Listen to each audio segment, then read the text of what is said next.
ChatGPT untuk memberikan referensi. Oke, baik. Pertama-tama di sini saya membuka ChatGPT dan meminta ChatGPT untuk memberikan referensi jurnal terpercaya PMC mengenai interaksi kimia antar komponen dalam sediaan farmasi injeksi. Dan di sini ChatGPT memberikan beberapa referensi dan saya menggunakan jurnal yang dua ini. Jurnal dari antibiotics yaitu Stability and Compatibility Aspect of Drugs, Test of Selection, Kevalence, yaitu di mana jurnal ini sudah terindeks Q1 setelah itu saya membuat kembali ChatGPT dan dan melampirkan ke jurnal yang tadi dan menanyakan apa rumusan masalah yang ada. Dan di sini ada beberapa rumusan masalah dan saya mengambil rumusan masalah yang kedua, yaitu apakah terjadi interaksi kimia atau fisika antara obat injeksi cefalosporin dengan komponen lain dalam campuran nutrisi parenteral yang dapat menyebabkan degradasi obat atau ketidakcocokan atau incompatibility. Di mana rumusan masalah ini didapat dari obat suntik harus memenuhi persyaratan khusus. Selain sterilitas dan apirogenitas, obat suntik juga harus bebas dari kontaminasi padat. Pemberian simultan 2 atau lebih obat-obatan dapat menyebabkan ketidakcocokan di antara keduanya sehingga terapi tersebut tidak layak. Meskipun demikian, sejumlah kecil obat diberikan secara intravena. Obat-obatan tersebut mencakup sebagian besar kesalahan pengobatan menyebabkan terapi yang tidak efektif dan bahkan mengancam jiwa. Tanda-tanda ketidakcocokan yang paling umum adalah presipitasi, kekeruhan, perubahan warna, atau destabilisasi sistem terdispersi yang dapat menjadi konsekuensi dan pengaruh terhadap stabilitas zat obat seperti oksidasi, pembentukan rasemat, hidrolisis, atau kondensasi. Presipitasi atau ketidakcocokan yang memengaruhi ukuran partikel emulsi yang tidak terlihat oleh mata manusia dapat memiliki konsekuensi yang fatal. Nah, setelah itu saya membuka kembali ChatGPT dan meminta referensi jurnal sebagai jawaban dari rumusan permasalahan yang ada dari jurnal sebelumnya. Dan di sini ChatGPT memberikan beberapa referensi jurnal dan saya mengambil jurnal yang ketiga ini, itu jurnal dari Pharmaceuticals, yaitu Psychochemical Compatibility of Ceftolenzane Tazobactam with Parental Nutrition, di mana jurnal ini sudah terindeks Q1 Alzheimer's, yaitu untuk strain Pseudomonas aeruginosa yang resisten terhadap berbagai obat dan Enterobacteria penghasil beta-lactamase spektrum luas. Dalam kasus tersebut, pemberian CT dan nutrisi parenteral secara bersamaan mungkin diperlukan, tapi kompatibilitas pemberiannya bersama di lokasinya tidak diketahui, yang berarti tidak ditemukan interaksi kimia atau fisik yang menyebabkan ketidakcocokan antar obat dan nutrisi parenteral.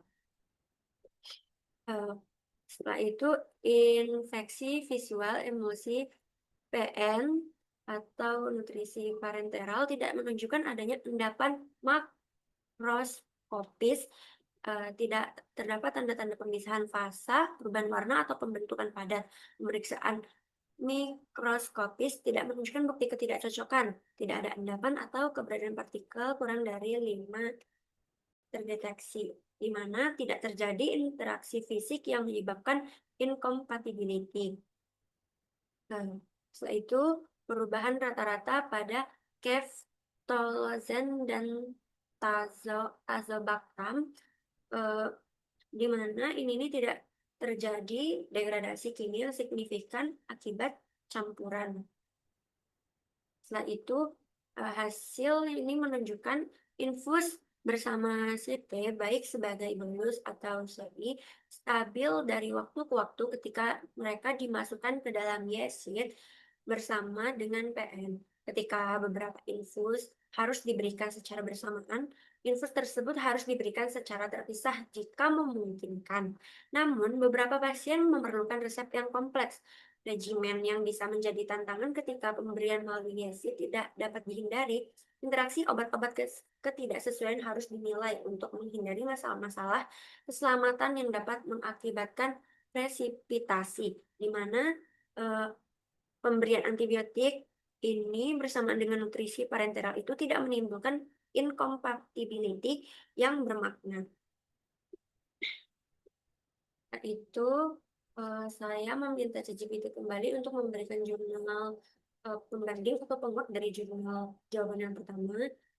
Ini jurnalnya dari Pharmaceuticals, yaitu Sleep Compatibility, Studies of Parenteral Nutrition and Other Intravenous Medications in Neonatal and Pediatric Patients, Review of the Literature Evidence, di mana jurnal ini sudah terindeks Q1/90.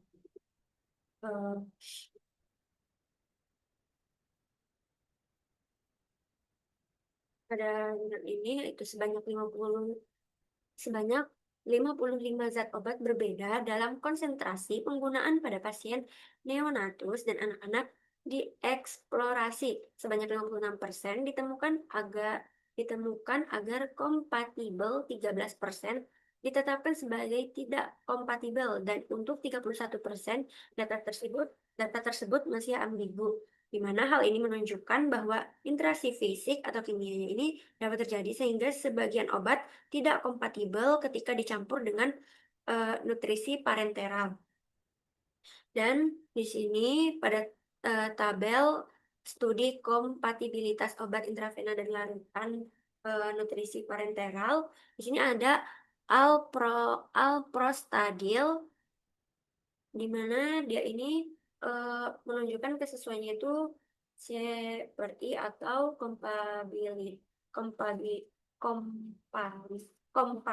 kompabilitas atau inkompatibilitasnya itu tergantung dari eh, kesesuaian komposisi dari nutrisi parenteralnya, seperti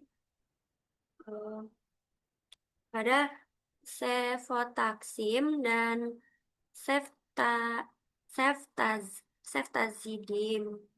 Ini menunjukkan kompatibilitas dan kompatibilitas di mana ini nih menunjukkan ketergantungan kondisi di mana komposisi dari si nutrisi parenteralnya.